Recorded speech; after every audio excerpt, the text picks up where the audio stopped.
ठीक है, अब समझते जाते हैं अपन एक एक टाइप्स। ठीक है, देखो मैं क्या बोला आपको, रिप्रोडक्टिव आइसोलेशन पंखी की वजह, मैं क्या बोला, हम लोग समझने की क्या कोशिश कर रहे हैं, रिप्रोडक्टिव आइसोलेशन। अब इस चीज को तुम लोग समझो, रिप्रोडक्टिव आइसोलेशन में मैं तुमको ये बोला दो अलग अलग स्पीशीज की मेटिंग को मेरे को रोकना है ना, लेकिन अगर तुम लोग देखोगे इसका टाइप्स जो दिया हुआ है, प्री मेटिंग और पोस्ट मेटिंग दिया हुआ है।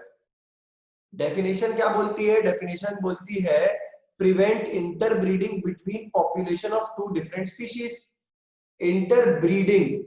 लेकिन अगर मैं इसके टाइप्स पे आता हूं तो एक बोल दिया प्री मेटिंग, ये तो ठीक है, एक बोल दिया पोस्ट मेटिंग, मतलब मेटिंग तो हुआ ना, हम मेटिंग को तो नहीं रोक पाए, समझे? ये इसमें क्वेश्चन मार्क है बहुत बड़ा। आप बोल रहे हो डेफिनेशन में कि सर मेरे को दो, ये एक स्पीशीज का जानवर है, ये एक स्पीशीज का जानवर है, इन दोनों को मेरे को मिलने से रोकना है, तो ठीक है। सर मेरे को आपकी वॉइस नहीं आई, फिर से देखो डेफिनेशन बोली मेरे को ये एक स्पीशीज का जानवर है, ये एक स्पीशीज का जानवर है, इन दोनों को मिलने से रोकना है, तो ठीक है। ये प्री मेटिंग वाला हो गया, प्री मेटिंग में तो ये दोनों मेट नहीं किए, ठीक।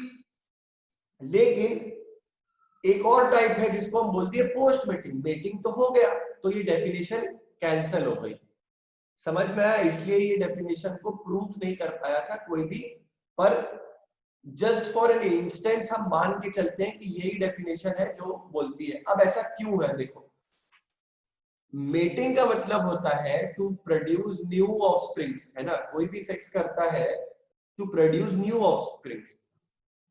इस वाले रिप्रोडक्टिव आइसोलेशन में, कौन से वाले, पोस्ट मेटिंग वाले में, जब दोनों जने मेट करते हैं तो जो नया ऑफस्प्रिंग बनता है, ठीक है, वो खराब बनता है, तो अल्टीमेटली ये मेटिंग हुई लेकिन उसका एंड रिजल्ट कुछ अच्छा नहीं मिला, इस वजह से इसको भी एक कैटेगरी मानी गई।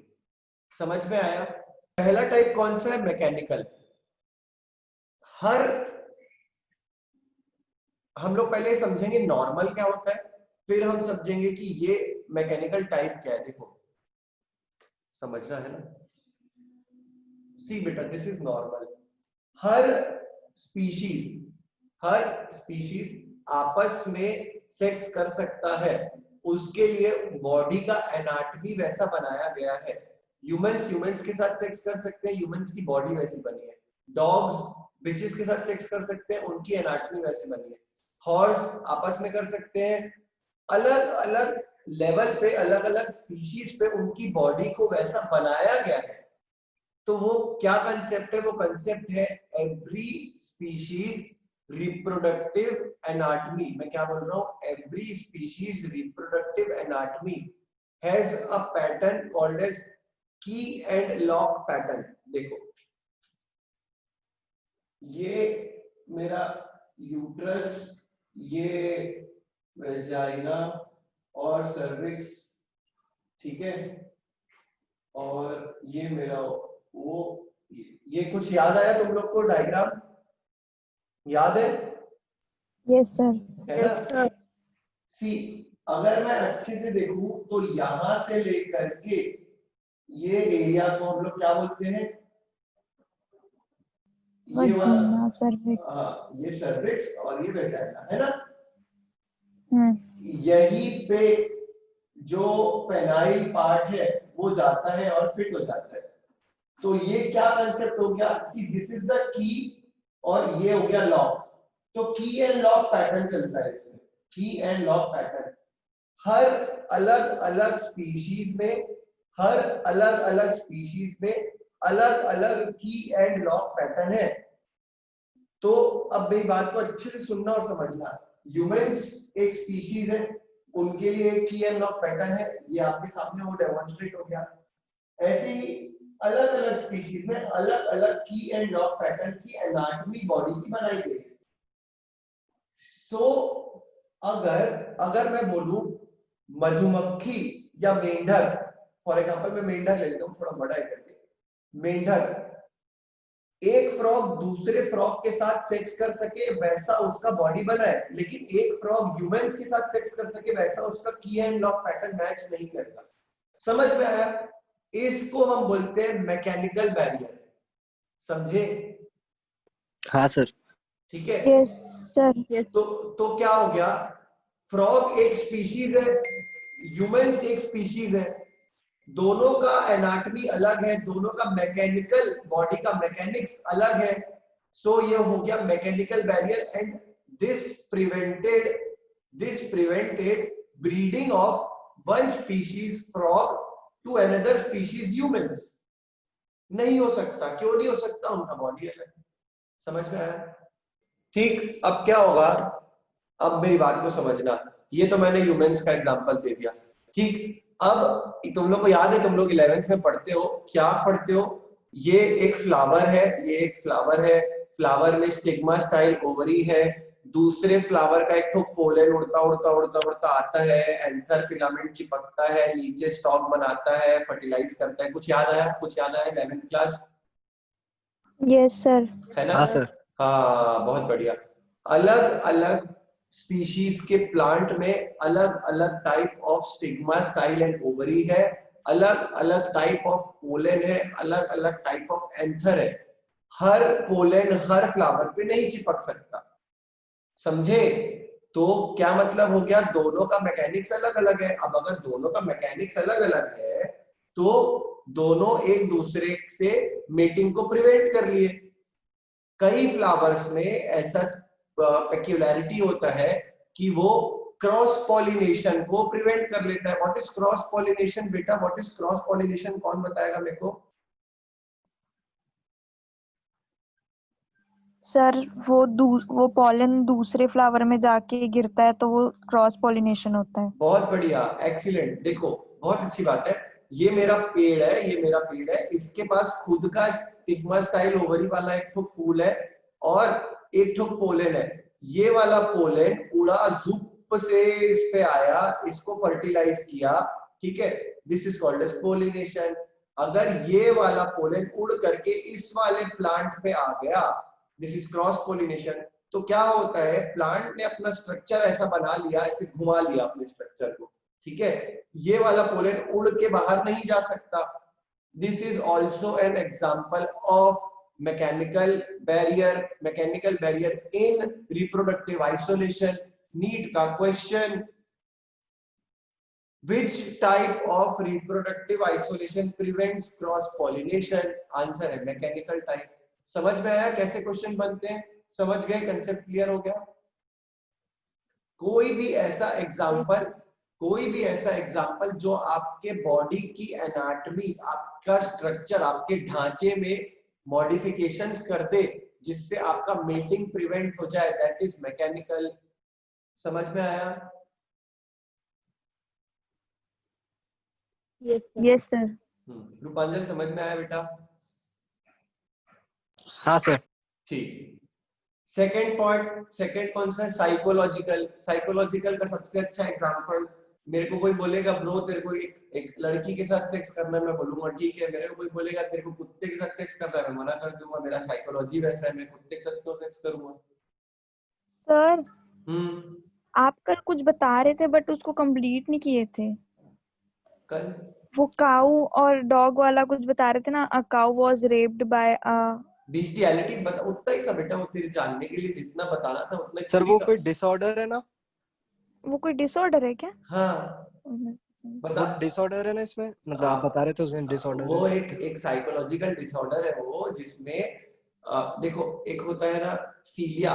फीलिया का मतलब होता है फीलिक, फोबिक पढ़ते हो तुम लोग? फीलिक हाँ हाँ। मतलब लव, फोबिक मतलब डर, फोबिक मतलब डर। है ना? फीलिया मतलब टू लव समवन, ऐसा होता है। तो एक होता है सेक्सुअल पैराफीलिया। नॉर्मल जो वेज है किसी को प्यार करने के, उससे अगेंस्ट, उसके अलावा, उसको बोलते हैं पैरा, सेक्सुअल पैराफीलियाज। नॉर्मल फीलियाज क्या है कि मेरे को कोई लड़की पसंद आ गई, ठीक है, I am in love with a girl, ठीक है, दैट इज नॉर्मल। मेरे को कोई कुत्ता पसंद आ गया, मैं कुत्ते के साथ प्यार करूंगा, वो पैराफीलिया हो गया। Para other than normal, that is paraphilia. तो सेक्सुअल पैराफीलिया होता है जिसमें आदमी का दिमाग खराब हो जाता है and they start having sex with lower generation, आपसे लोअर जनरेशन, जैसे कि डॉग, काऊ, शीप, गोट, ऐसा होता है पहले भी। तो ये एक साइकोलॉजिकल डिसऑर्डर है जिसको हम बोलते हैं सेक्सुअल पैराफिलिया। और उस मूवमेंट में, उस एक्ट ऑफ सेक्स को जो आप करते हो उसको आप बीस्टियलिटी बोलते हो, रेप नहीं बोलते, उसको बीस्टियलिटी बोलते हैं। ठीक है, रेप 2 ह्यूमंस में बोला जाता है, उसमें लेमैन गधे गधे गच्छरों के टर्म पे ले उसको रेप बोल देते हैं, लेकिन वो रेप नहीं है, वो बीस्टियलिटी होती है। ठीक है, समझ में आ गया। साइकोलॉजी का और एग्जांपल देता हूं, 1 मिनट, जो तुम्हारी बुक्स में जरूरी है तुमको। देखो, साइकोलॉजिकल बैरियर को समझने के जो तुम्हारे बुक्स के एग्जांपल है वो इतने अच्छे अच्छे एग्जांपल्स हैं, वो बताता हूं तुमको। देखो, जो मैं किसी के लिए अगर अपना प्यार एक्सप्रेस करूंगा तो वो एक ह्यूमन समझ पाएगा, एक अदर गाय नहीं समझ पाएगी। फॉर एग्जाम्पल, मेरे को कोई लड़की पसंद आ गई, मैंने उसको प्रपोज किया। प्रपोज करना, ठीक है, प्रपोज करना is a way of expressing love, है ना? एग्रीड? हाँ सर, ये सही बात है, आप किसी को प्रपोज कर रहे हो, आप उसको बता रहे हो आप उससे प्यार करते हो। लेकिन मैं अगर गाय के सामने प्रपोज करूं ऐसे फ्लावर पकड़ के, खंबा माता आई लव यू बोलेगी, माँ माँ माँ करके चली जाएगी, उसको समझ नहीं आएगा। ठीक है, साइकोलॉजिकल। ऐसे ही जैसे हम ह्यूमंस एक दूसरे से अपना प्यार एक्सप्रेस करते हैं, ऐसे ही जानवरों में भी अपनी स्पीशीज के लिए एक एक साइकोलॉजिकल एस्पेक्ट बना हुआ है। इसके एग्जांपल्स जो आपके बुक में होते हैं, देखो, रेनी सीजन में मोर अपने पंख फैलाता है, ब्लूमिंग करता है, पंख फैलाता है, सुंदरता दिखाता है अपनी, to attract other peacock, to attract other peacock, male peacock, to have sex. So वो पंख फैलाना, ठीक है, जिसको हम क्या बोलते हैं, plumage, PLUMAGE, plumage, displaying of peacock, वो एक साइकोलॉजी है। उसको सिर्फ पीकॉक समझ सकता है, तुम समझ के उसके प्रति आकर्षित नहीं होगे। समझ में आया साइकोलॉजी का एग्जांपल? और एग्जांपल, मेटिंग सीजन्स में हमेशा देखना, चिड़िया ना गाना गाती है, ट्रायम्फ बोलते हैं इसको, ट्रायम्फ ऑफ बर्ड्स, ची ची ची ची ची ची करती है। वो ची ची ची ची तुमको चीची लगता है, दूसरे वाले को समझ में आता है कि वो आपको अट्रैक्ट कर रही है। दूसरा कौन? दूसरे बर्ड को। Plumage is an example of, पूछते हैं, साइकोलॉजिकल बैरियर। ठीक है, और बर्ड्स के sounds is an example of psychological barrier. और मेंढक क्या करता है? आवाज निकालता है, टर टर, तेरे लिए वो आवाज है ब्रो, लेकिन अपोजिट सेक्स ऑफ मेंढक के लिए वो अट्रैक्शन। तो ये है कुछ एग्जांपल साइकोलॉजिकल बैरियर के। समझ में आया? फनी एग्जांपल्स इसलिए दे रहा हूं देखो कि इंसान गाय के सामने प्रपोज कर, तुमको एटलीस्ट याद रहे, पेपर में तुमको समझ में आए कि तेरे को लिखना क्या है। थ्योरी वाले में और नीट वाले में तेरे को याद रहेगा, ऐसे आड़े तिरछे एग्जांपल याद रहते हैं लोगों को। ठीक है, चलो ये हो गया। तीसरा क्या है? सीजनल। देखो, सबको सिंपल सिंपल, सीजनल में मेरे को एक्सप्लेन करने के लिए कुछ नहीं है। हर किसी जानवर का एक मेटिंग सीजन होता है, डिस्कवरी देखते रहे होंगे बचपन से, उसमें दिखाता है नर अपने मादा को आकर्षित करती है, इसका एक समय होता है ठंड का समय, शरद भादों के मौसम में ये एक दूसरे को आकर्षित करते हैं। That is what, that is seasonal, seasonal breeding. सबको पता है अलग अलग जानवर का अलग अलग सीजन होता है ब्रीड करने का। So that is a type of barrier. क्यों बैरियर? देखो, चूहे का ब्रीडिंग सीजन अलग है, ठीक है, और सांप के साथ तो सेक्स कर नहीं सकता, उसको खा जाएगा। कोई अदर रोडेंट ले लो, कोई भी अदर, लिजर्ड ले लो, लिजर्ड, उसका ब्रीडिंग सीजन अलग है, वो दोनों का ब्रीडिंग सीजन अलग अलग है, तो वो आपस में सेक्स नहीं कर सकते। सिंपल सी बात है, उस समय उसकी बॉडी में वो सेक्सुअल चेंजेस आएंगे ही नहीं, तो वो कैसे सेक्स करेगा? ठीक है, सो अल्टीमेटली क्या नेचर ने ये चीजें बनाई है, इसका ब्रीडिंग सीजन है ठंडी का, इसका ब्रीडिंग सीजन है गर्मी का, तो कभी होगा ही नहीं। समझ में आया? सीजनल, इजी इजी, सीजनल में कुछ ऐसा समझाने के लिए नहीं है। अब आता है जेनेटिक। देखो बेटा, जेनेटिक समझने के लिए तुमको क्या समझना है, मेरी बॉडी में ऐसे जेनेटिक चेंजेस होते हैं जिससे कि सामने वाली फीमेल उसको समझ पाए, ठीक है, और वो अट्रैक्ट हो। लेकिन जो चेंजेस मेरे अंदर जेनेटिकली हो रहे हैं वो एक चूहा नहीं समझ पाएगा, चूहे के अंदर जो चेंजेस हो रहे हैं वो मैं नहीं समझ पाऊंगा। ठीक है, इसका और अच्छा एग्जांपल, अगर मेरा एक गैमीट है जिसको मैं बोलता हूं स्पर्म, फीमेल का एक गैमीट है जिसको हम बोलते हैं ovum. A sperm and a ovum recognizes themselves via मतलब through genetic recognition. वो जेनेटिक चेंजेस है स्पर्म में, वो जेनेटिक चेंजेस है ओवम में जो एक दूसरे को रिकॉग्नाइज करते हैं. इस वजह से स्पर्म ओवम से फ्यूज होकर के मेट करता है. स्पर्म है मेरे पास कि कोई एक फीमेल आप ले लो, गाय ले लो, काऊ ले लो, उसके ओवम का जेनेटिक मेरे स्पर्म के जेनेटिक से कभी मैच नहीं करेगा. They will not accept, they will reject each other. इस वजह से वो मीटिंग कंप्लीट नहीं हो पाएगी. इसको बोलते हैं जेनेटिक. तो 4 एग्जांपल प्री मेटिंग के मैकेनिकल, साइकोलॉजिकल, सीजनल, जेनेटिक. समझ में आया चारों? सर जेनेटिक एक बार फिर से, वॉइस आपकी आई नहीं रही थी मेरे को. देख बेटा, जेनेटिक का मतलब क्या हो गया? मेरी बॉडी का एक स्पर्म है, सामने में एक फीमेल है, उसकी बॉडी का एक ओवम है. That ovum and that sperm एक दूसरे को कब रिकॉग्नाइज करेगा? जब उसके पास वो जेनेटिक पावर होगी, रिकॉग्नाइज करेगी. ये वाला जेनेटिक एक दूसरे को रिकॉग्नाइज करेगा. They will mate and they will happily produce a offspring. ये हो गया जेनेटिक रिकॉग्निशन. ये इंसान का है, ये भी इंसान का है. हाँ, जेनेटिकली दे रिकॉग्नाइज ईच अदर. लेकिन एक स्पर्म है जो ह्यूमन का है, एक ओवम है जो गाय का है. अब वो आएगा इसको रिकॉग्नाइज, अरे भक्त तू तो गाय का है, ये बोलेगा मैं तो इंसान का हूं. They will reject each other, they will reject, they will not mate, they will reject. इसको बोलते हैं जेनेटिक वेरिएशन. समझ में आया? हाँ सर. यस ठीक. सर. तो तुमको प्री मैच्योरिटी के चारों टाइप्स पता चल गया, मैकेनिकल, साइकोलॉजिकल, सीजनल, जेनेटिक. अब और जो 4 टाइप्स है पोस्ट मेटिंग के. सर हाँ. वो मेरे को सीजनल में डाउट, एक बार फिर से एक्सप्लेन करना था उसको. देख सीजनल का मतलब, मेरे को ठंडी, सिंपल एग्जांपल बताता हूँ ना. मेरे को ठंडी में सेक्स करना अच्छा लगता है, लेकिन कोई ऐसे जानवर है जिसको गर्मी में सेक्स करना अच्छा लगता है.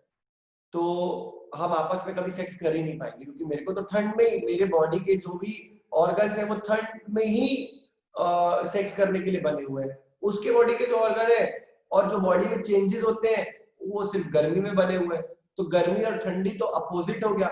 वो ठंडी में करेगा, मैं गर्मी में करूंगा. तो हम भली साथ में बैठे हो, ज्योग्राफिकली दूर नहीं है, हम आजू बाजू में बैठे हो, लेकिन हम कभी सेक्स करेंगे ही नहीं, क्योंकि मैं तो ठंडी में करता हूँ, गर्मी में करता है. गर्मी आएगी वो करेगा, मैं नहीं करूंगा. ठंडी आएगी मैं करूंगा, वो नहीं करेगा. समझ में आया? हाँ सर. चलो अब हम बताते हैं पोस्ट मेटिंग.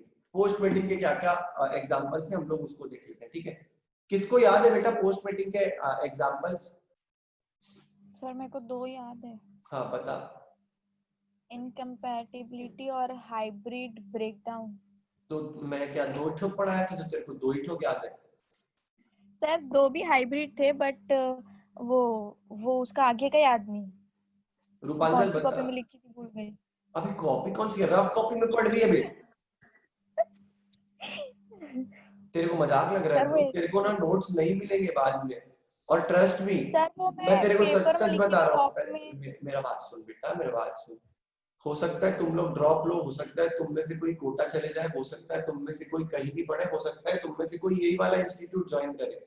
ये मेरा फाइनल ईयर ऑफ टीचिंग है. इसके बाद मैं पढ़ाई नहीं कराऊंगा किसी बच्चे को, कि मेरे को अपनी पीजी के लिए प्रिपेयर करना है ना. समझ में आया? दिव्या सोनी ये कौन है? ये हमारी जूनियर है सर. हाँ, तो ये 12वीं कक्षा में क्या कर रही है? अरे दिव्य सोनी. जूनियर नहीं है वो, दिव्य सोनी है वो. दिव्य सोनी है. अरे बेचारे को जूनियर बना दी. बायो वाला है क्या? नहीं, मैथ्स वाला है वो. सर. गणित पढ़ के फाइल मिलेगा. चलो ठीक है. तो ये जो तुमको मैं नोट्स दे रहा हूँ ना, तुमको मैं बाद में नहीं दे पाऊंगा, चाह के भी नहीं दे पाऊंगा, क्योंकि मैं पढ़ाऊंगा नहीं, मेरा लास्ट ईयर ऑफ टीचिंग है. ठीक है, तो नोट्स अच्छे से रख ले बेटा, तेरे काम आएंगे बाद में. रफ कॉपी में कौन लिखता है बायो के नोट्स?